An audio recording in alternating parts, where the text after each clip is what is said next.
नमस्कार प्यारे विद्यार्थियों, आप सभी का स्वागत करते हैं कमाल की पाठशाला के एक और नई वीडियो के अंदर। आज की वीडियो के अंदर हम देखने वाले हैं वर्क एंड टाइम, यानी कि कार्य और समय से रिलेटेड क्वेश्चनों को हल करने वाले हैं। और इसको हम जो है वो 2 या 3 भागों में डिवाइड करेंगे, क्योंकि अलग अलग प्रकार के क्वेश्चंस बनते हैं। सभी क्वेश्चनों को अलग अलग से हम हल करने की कोशिश करेंगे। तो सबसे पहले देखिए कि कार्य और समय को समझने के प्रयास करते हैं कि किसी कार्य को समाप्त होने में लगे समय की मात्रा उस समय में लगने वाले व्यक्तियों की संख्या के विलोमानुपाती होती है। कहने का अर्थ समझिए कि यदि हमारे पास व्यक्ति अधिक होंगे तो कार्य को समाप्त होने में कम समय लगेगा। यदि हमारे पास व्यक्तियों की संख्या कम होगी तो कार्य को समाप्त होने में अधिक समय लगेगा। यानी कि विलोमानुपातिक हो गया कि यानी कि एक दूसरे के अपोजिट, यानी कि एक चीज़ बड़ी है तो एक कम होगी, एक चीज़ घटी है तो एक चीज़ बढ़ जाएगी। यानी कि यदि अधिक व्यक्ति हमारे पास कार्य करेंगे तो कार्य जल्दी समाप्त हो जाएगा। यदि हमारे पास वही चीज़ की कम व्यक्ति कार्य करेंगे तो हमारे पास कार्य जो है वो जल्दी समाप्त नहीं होगा।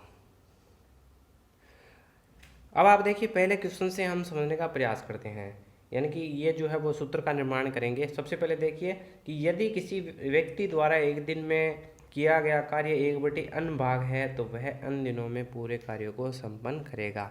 यानी कि कहने का अर्थ है कि यदि कोई व्यक्ति किसी कार्य को 7 दिन में समाप्त करता है तो इसका मतलब है कि एक दिन में वो केवल 1/7 भाग जो है वो पूर्ण कर रहा है। यानी कि नेक्स्ट दिन भी वो 1/7 भाग करेगा, अगले दिन भी वो 1/7 भाग करेगा, और इसी प्रकार से वो पूरे का पूरे यानी कि अन्य दिनों में समाप्त कर देगा, यानी कि 7 दिनों में समाप्त कर देगा। ठीक है, अब हम देखेंगे इसके सूत्र को, और ये जो सूत्र है वो आप हर क्वेश्चन के अंदर लगा सकते हो। इसी सूत्र की सहायता से हम प्रत्येक क्वेश्चन को हल करेंगे। अब देखिए प्यारे विद्यार्थियों, सूत्र क्या कहता है हमारे से? सूत्र ये कहता है कि MDH/W, MDH/W बराबर में हम कर देंगे MDH/W। ठीक है, अब यहाँ पे हमने M1D1H1W1 लगाया है, यहाँ पे हमने M2D2H2W2 लगाया।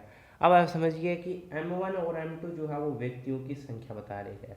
यानी कि किसी भी कार्य को समाप्त करने में हमारे पास कुछ व्यक्ति लगते हैं, वो चीज़ हमें बता रही है। D1 और D2 हमारे पास दिनों की संख्या को बता रही है, यानी कि उस कार्य को समाप्त होने में कितने दिन लगे हैं। H1 और D1 यानी कि कुछ क्वेश्चन ऐसे होंगे जिनमें आपको घंटे भी देखने को मिलेंगे। यानी कि एक दिन में 7 व्यक्ति है, मान लीजिए 7 व्यक्ति है, 8 दिन कार्य करते हैं और प्रतिदिन वो 6 घंटे कार्य करते हैं। इस प्रकार से आप देखने को मिल सकते हैं। W1 W2 जो हमारे पास कार्य हैं वो एक समान भी हो सकते हैं या कुछ अलग अलग कार्य भी हो सकते हैं, है ना। तो ये हमारे पास W1 है और W2 है हमारे पास।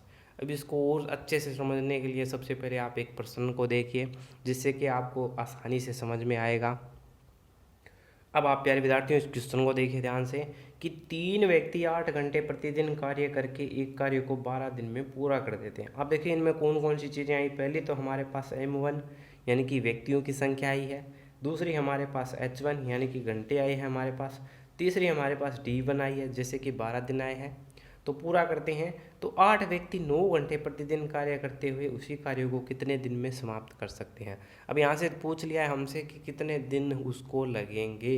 तो प्यारे विद्यार्थियों किस प्रकार से हम इसको करेंगे, तो सबसे पहले हमने जो है वो वैल्यूज़ रख दी है। जैसे कि M1 हमें दे रखा है 3 व्यक्ति है, H1 हमारे पास 8 घंटे है, D1 हमें 12 दिनों का समय लगा। दूसरी चीज़ हमारे पास कह रही थी कि M2 जो है वो 8 व्यक्ति है, H2 हमारे पास 9 घंटे लगे हैं, और D2 हमसे ये पूछा गया है, और W1 W2 यानी कि उसी कार्य को पूछा है। देखिए उसी कार्य को पूछा है, इसका मतलब है कि दोनों कार्य समान है। अब हमें केवल सूत्र लगाना है। हमारे पास सूत्र होता है MDH/W1 MD2/W2। ठीक है, अब W1 W2 समान है, वो हमने 1 रख दिया है, आप W रख दीजिए।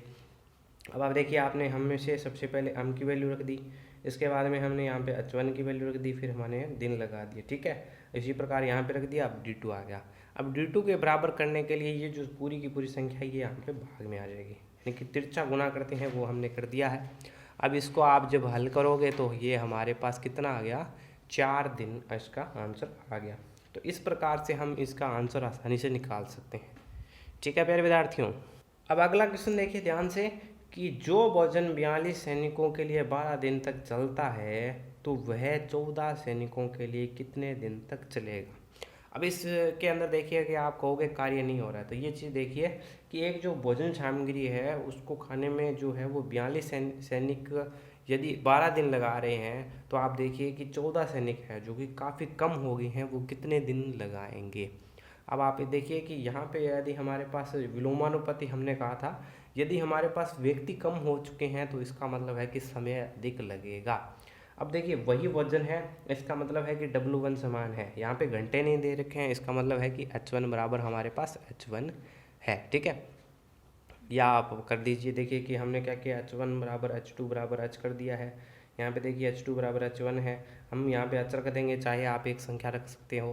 प्रत्येक वैल्यूज़ को हमने रख दिया है इस सूत्र के अंदर, और सूत्र के अंदर से हमने हल कर लिया है। अब हमें क्या पूछा था, D2 पूछा था, तो D2 के लिए आप इसको आपस में गुणा कर दीजिए, W1 से W1 गया, H1 से H1 गया। अब यहाँ से D2 का मान जो है हमारे पास ये आ गया प्यारे विद्यार्थियों कि D2 को हल किया 42 × 12 और ये हो गया 14। ठीक है, अब इसको काट दिया हमने 2 के पाड़े से, यहाँ पे 6 पे कटा, ये 7 पे कटा, इसको काटा, ये 6 पे कटा, 6 × 6 36, यानी कि उनको 36 दिन लगेंगे। ठीक है, और एक चीज़ और आप देख सकती हो कि 42 में अगर हम 3 का भाग दें तो ये जाता है 14 पे, यानी कि 3 गुना सैनिक कम हो गए हैं तो 3 गुना अधिक समय लगेगा। इसी प्रकार से भी आप देख सकते थे। ठीक है, अब बढ़ते हैं अगले क्वेश्चन की तरफ। अब आप इस क्वेश्चन को समझने का प्रयास कीजिए कि एक आदमी किसी कार्य को 6 घंटे करके 36 दिन में पूरा करता है। अब यहाँ पे एक व्यक्ति है हमारे पास, बताइए कि वह 9 घंटे प्रतिदिन कार्य करके कितने दिनों में समाप्त करेगा। अब मान लीजिए आप कि इसमें जो व्यक्तियों की संख्या है वो हमारे पास इस बार क्या है, समान है, यानी कि M2 बराबर M1 बराबर M2 बराबर M बराबर 1 है, यानी कि एक ही व्यक्ति है हमारे पास।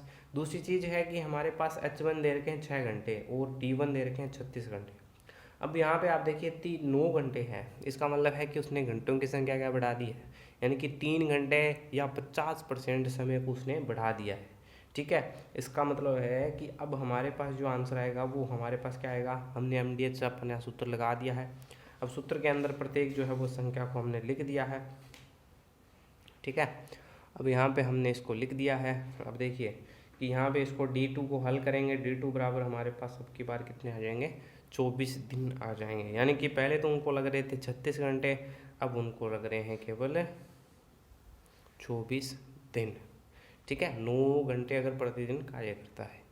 ठीक है, नेक्स्ट क्वेश्चन की ओर बढ़ते हैं। अगला क्वेश्चन देखिए प्यारे विद्यार्थियों कि यदि 42 व्यक्ति किसी कार्य को 15 दिन में समाप्त कर सकते हैं तो 30 व्यक्ति कितने दिन में समाप्त करेंगे। तो डायरेक्ट हम सूत्र लगाने जा रहे हैं। यहाँ पे हमने सबसे पहले वैल्यूज़ रख दी है कि M1 हमें 42 दे रखा है, D1 15 दिन लग रहे हैं, M2 30 व्यक्ति दे रखे हैं और D2 हमें पूछा गया है। हमने डायरेक्ट सूत्र को लगाया, यहाँ पे H1 H2 बराबर है, W1 W2 बराबर है, आपस में कट जाएंगे। अब केवल हमारे पास M1 D1 बराबर आया है M2 D2 के। अब यहाँ पे आपको वैल्यूज़ रखनी है, वैल्यूज़ रखने के बाद आप जब इसको हल करोगे तो 21 दिन हमारे पास इसका जो है वो आंसर निकल आएगा। ठीक है, इसलिए सॉल्यूशन तो हमने इसलिए लिखे हैं ताकि जो है आपको जल्द से जल्द जो है वो आपको क्वेश्चंस मिल सके। हर प्रकार के क्वेश्चन हल करने की कोशिश की है ताकि आपको हर किस प्रकार के क्वेश्चन हल किए जा सकें और परीक्षा में आपको कोई भी परेशानी न हो। अगला क्वेश्चन देखिए प्यारे विद्यार्थियों कि एक इंजन 1 घंटे में हमारे पास 84,500 लीटर पानी बाहर निकालता है। यदि वह एक दिन में 10 घंटे कार्य करे तो 5 दिनों में वह कितने लीटर पानी बाहर निकाल सकता है। इसमें देखिए क्षमता पूछ लेगी। अब देखिए एक इंजन है हमारे पास, दोबारा भी वही इंजन होगा, यानी कि व्यक्ति हमारे पास समान है। दूसरी चीज़ कि 1 घंटे में यदि वह इतना निकाल सकता है तो यदि वह एक दिन में 10 घंटे कार्य करता है तो 5 दिन में कितना निकाल सकता है। तो पहले हम 5 दिनों के घंटे निकालेंगे, ये थोड़ा अलग सा क्वेश्चन है, इसको हमने ले लिया है।